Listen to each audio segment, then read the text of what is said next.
Hello everyone, how are you? So today I'm here to teach you the tense series and the tense series name is future tenses. So guys, today we will learn how we can learn or how we can use future tenses in our practical life. So basically, simple future tense we will be focusing on that only. Why? Because there are four tenses in future tense, you know that. But guys, मुझे तो वो tense सीखना है जो मुझे writing task 1 में और task 2 में हेल्प कर सके, मैं उसमें लिख सकूं, मैं उसमें यूज कर सकूं. तो उसमें एक ही टेंस यूज होता है, वो है सिंपल फ्यूचर टेंस. अब ये सिंपल फ्यूचर टेंस आता कब है? तो फ्यूचर टेंस कब आता है? जब मैं बात फ्यूचर की करता हूँ. इट मीन्स कोई ऐसा काम, कोई ऐसी क्रिया जो अभी होनी बाकी है, हुई नहीं है, तब मैं फ्यूचर बोलूंगा. फॉर एग्जाम्पल, हम कल 9 बजे आएंगे, तो इसमें आना बाकी है ना, आएंगे, फ्यूचर की बात है, तो सिंपल फ्यूचर टेंस. राइट? कल मैं टेस्ट दूंगा, सिंपल फ्यूचर टेंस. मैं आपको बाद में कॉल करूंगा, सिंपल फ्यूचर टेंस. राइट? मुझे अगर बोलना है कि मैं लोगों की मदद करूंगा, सिंपल फ्यूचर टेंस. तो सिंपल फ्यूचर टेंस कब आता है? जब मैं बात फ्यूचर को लेके करता हूं. अब सिंपल फ्यूचर टेंस में आप सबको पता है, एक बात आप सबको पता है कि सिंपल फ्यूचर टेंस में हमेशा क्या आता है? विल. अब बेसिकली क्या होता है? Shall is not considered over here, right? Because in modern English, we don't give importance to shall. We only use what? Will. You know that. और हाँ, अगर shall यूज करना ही है तो I और V के साथ होगा, बाकी कहीं होने वाला नहीं है. लेकिन हम यहाँ पे क्या कंसिडर करते हैं कि हमको सबके साथ will ही लिखना है, चाहे राइटिंग टास्क 1 हो, टास्क 2 हो या स्पीकिंग हो. It is okay guys. So आइए अब देखते हैं फॉर्मूला. तो फॉर्मूला क्या है?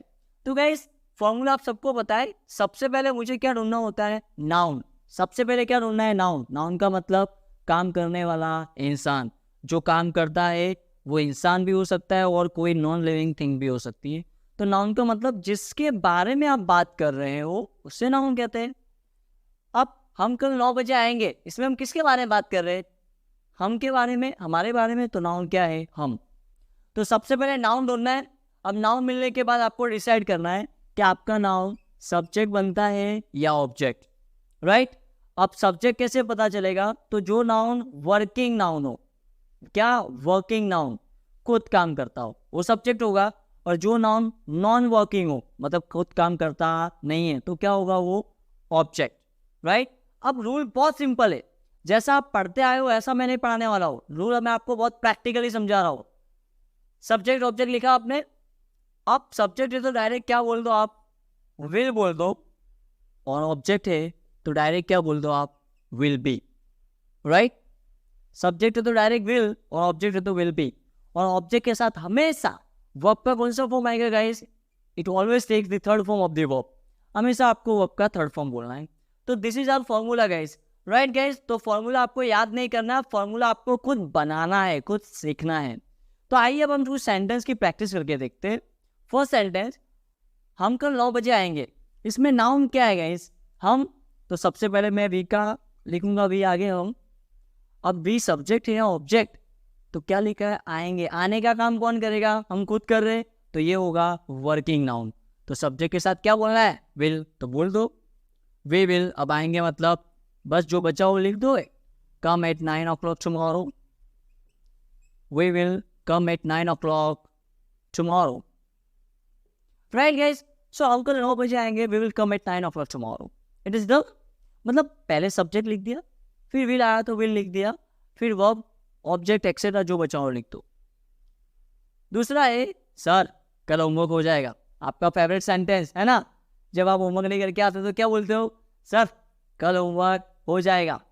तो गाइस जिसमें बात किसकी हो रही है? होमवर्क की. राइट? नाउन क्या होगा? होमवर्क. तो नाउन को सबसे पहले लाऊंगा मैं, तो मैं लिखने वाला हूं होमवर्क. राइट? मैं क्या लिखूंगा? होमवर्क. अब होमवर्क देखो, हो जाएगा. वर्किंग नाउन है या नॉन वर्किंग है? यस. क्या है ये? Non working. हो जाएगा मतलब खुद होने वाला नहीं है, हमें करना पड़ेगा. तो ये क्या बनेगा? ऑब्जेक्ट. तो ऑब्जेक्ट के बाद क्या लिखूंगा? Will be. तो मैं लिखूंगा होमवर्क विल बी. अब आपका थर्ड फॉर्म हो जाएगा यानी डन. तो मैं लिखूंगा homework will be done sir, या फिर sir homework will be done. Sir को आगे पीछे लिख सकता हूँ मैं, एक्सेट्रा. आइए अब हम देखते हैं थर्ड सेंटेंस. ट्रेन 3 बजे आएगी. इसमें नाउन क्या है guys? What is noun here? Right, किसकी बात कर रहा हूँ मैं? ट्रेन की। तो ट्रेन क्या बनेगा? नाउन। अब नाउन बना ट्रेन, तो सबसे पहले ट्रेन को ही ले दो, मतलब नाउन सबसे पहले लिख लेने का। तो मैं लिखूंगा ट्रेन।